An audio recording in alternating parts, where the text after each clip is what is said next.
What is up, everyone? Welcome back to another video. Game week 29, double game week 29 is here. It's time to have a look at my team selection.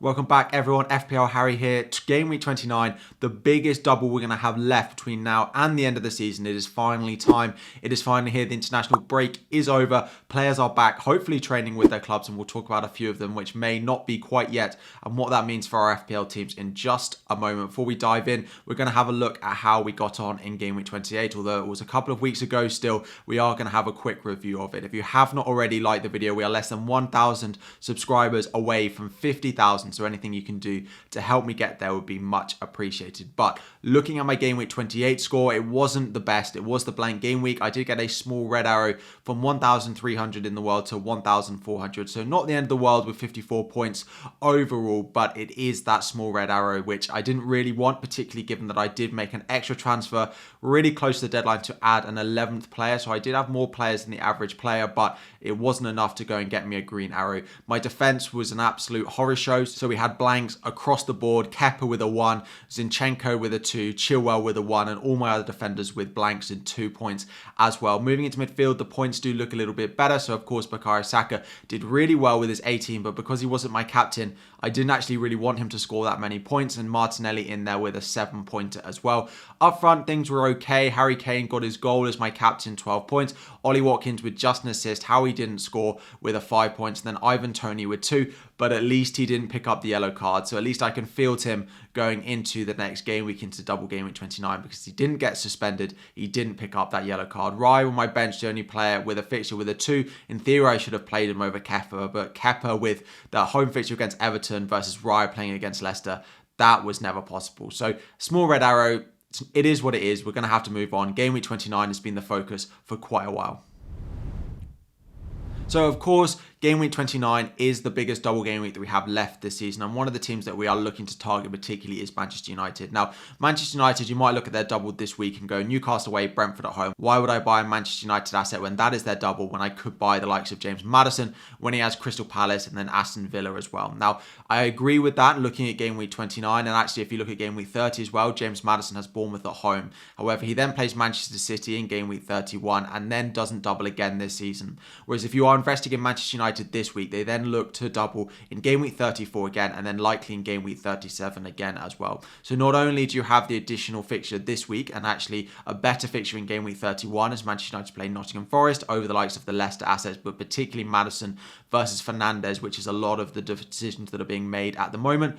But it is further down the line as well. You are investing for the long run, so you are looking at game week 34 and game week 37 as well, where I just think Fernandes is going to be the player that you want. And if you get to game week 34 with Maddison in your team or no Fernandes, you're going to want to go to him then anyway. So I do not necessarily think that Maddison is a worse option for game week 29 and maybe game week 30 in isolation. But I think in the long term, Fernandes is the one that I want, and I don't really want to be committing to loads of hits between now and the end of the season. So I do think that going for the Manchester United duo is the better option. That being said, I've already made one transfer. It was predicted that Bruno Fernandes was actually going to rise in price, so I made the move sideways of Martinelli to Fernandes using my one free transfer. It was a close call between Fernandes and Bukayo Saka, but I have a lot of money in the bank, so I can do next week the planned transfer, which is Ivan Toney up to Erling Haaland, even if I decide to sell Martinelli. Now, some of you might not have the money in the bank to be able to do that, so do check your future transfer plans about whether you can sell Martinelli or Saka. I was pretty close, and actually, if I couldn't have afforded that move next week, I would have happily have sold Saka and kept Martinelli. Martinelli playing with Trossard or playing with Gabriel Jesus is back to his early season form and his early season best, and I have absolutely no problem with you if you have to keep Martinelli over Bukayo Saka. If Bukayo Saka hadn't hauled in the game just gone, it wouldn't be such an issue for us deciding which two to sell out of these. So Martinelli is still great value, but I have the money spare, and I just decided to keep Saka. Now, the other move that I'm about 90% sure I'm going to make is Zinchenko to Luke Shaw for -4. Again, it follows the same reasoning as what I explained with Bruno Fernandes. I like the double this week. It's okay. Newcastle away, Brentford home. They might pick up one clean sheet, although without Casemiro, clean sheets are a little bit harder to come by, but it is the sort of longer term. So it's Everton in game week 30. It's Nottingham Forest away in game week 31. It's the double predicted in game week 34 and game week 37 as well. So I really like what Luke Shaw offers. I like what what Fernandes offers. Fernandes is in, and I'm pretty certain Luke Shaw is going to be in for a -4 as well. And then in terms of other potential transfers, so I did mention that Bukayo Saka up to Mo Salah is another potential -4. Where I'm at with that now is I think that's unlikely. I'm targeting Mo Salah in game week 32 on my free hit, which is when I'm going to play my final chip. So, of course, bench boost is going to be played this week. And then I actually think I'm going to transfer in Mo Salah with one of my transfers in game week 33 and keep Bukayo Saka for Leeds at home on my bench, Liverpool next week, and then West Ham away in game week 31. I know that we look at it and Salah has an extra fixture in there, but it does block off me going to Erling Haaland back in game week 30. Now, if we get confirmation that Erling Haaland is not going to be back until game week 32 onwards, potentially he might miss a few weeks still because he hasn't been pictured in training, then I might make this sideways move this week and then worry about getting Erling Haaland back in a few weeks. So it is potential that I do make this move if Erling Haaland is confirmed out, but I don't think we're going to get that, so I don't think we're going to make that move. The other transfer that I spoke about was Raya to Steele. I just look at it and think Steele's going to offer me such a headache. I'm sure Sanchez has not played his last game in the Premier League for Brighton between now and the end of the season, so I just don't think I'm going to go and do that. The other one that I am really considering, though, is Rico Henry to Estupiñán of Brighton.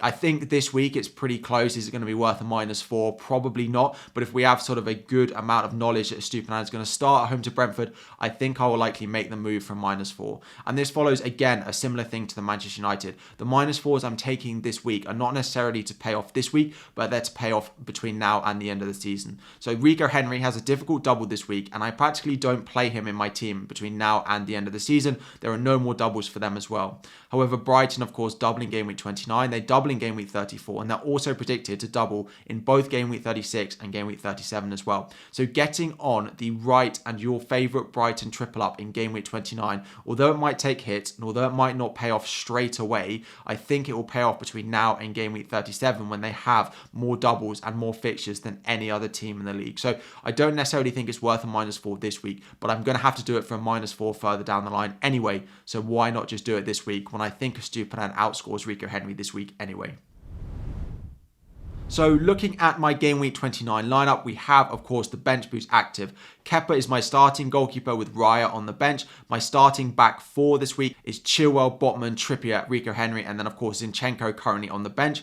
Saka, Rashford, Mitoma, Solly March in my midfield with Bukayo Saka on the bench, and then Watkins and Ivan Toney with Harry Kane on the bench. So a good enough bench boost. At the moment, as I said, I've already brought in Bruno Fernandes, but I am considering and actually am planning quite a few number of transfers. So looking at my team for next week and my planned transfers, of course, Bruno Fernandes has come in for Martinelli, which means Bukayo Saka drops down to be part of the bench boost. I also am planning on the -4 to go to Luke Shaw in for Zinchenko, which means that we would, in theory, drop Rico Henry down to the bench. However, I also plan on taking another -4, as long as we get confirmation that Estupiñán is fine to play, to bring in Estupiñán for Rico Henry, which means that Botman will drop to my bench. So my bench will now be David Raya, Bukayo Saka, Harry Kane, and Sven Botman in their double game week. So 2 doublers plus 2 single game week players in Bukayo Saka and Harry Kane, and a starting team again with Kepa, Chilwell, now with Estupiñán, Trippier, now with Luke Shaw, Marcus Rashford,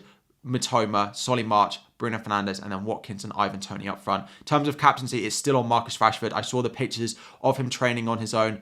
I'm sure that's just them not wanting to annoy England anymore and just maybe putting those pictures out. I have absolutely no doubt, really. I think I'm about 90% sure that Marcus Rashford is going to be absolutely fine for the double game week. The Brighton fixtures are really nice of Brentford and Bournemouth, so there is part of me that maybe thinks Solly March, Mitoma could be decent captaincy options. And if you are chasing and you are looking for a big rank gain, then Mitoma, March, even Fernandes, even Maddison are all great differentials. But I just think with me where I'm at, with actually Marcus Rashford looking like he's had a decent break, I do think Marcus Rashford is going to be my captain, and this is going to be my bench boost. I'm a bit nervous about it with a -8 potentially. With a lot of bench boost actives, I don't necessarily, it's a guaranteed green arrow, which a bench boost normally feels like. But let me know what you think about my team. Would you do the -8? Would you only do a -4? Let me know what you think. Make sure you've liked the video. Again, we're going to try and hit 50,000 subscribers by the time the Game Week 29 deadline does roll around. Thank you all so much for watching. Drop all of your questions, all of your comments in the comment section down below. Like and subscribe before you go, and I'll be back again very soon.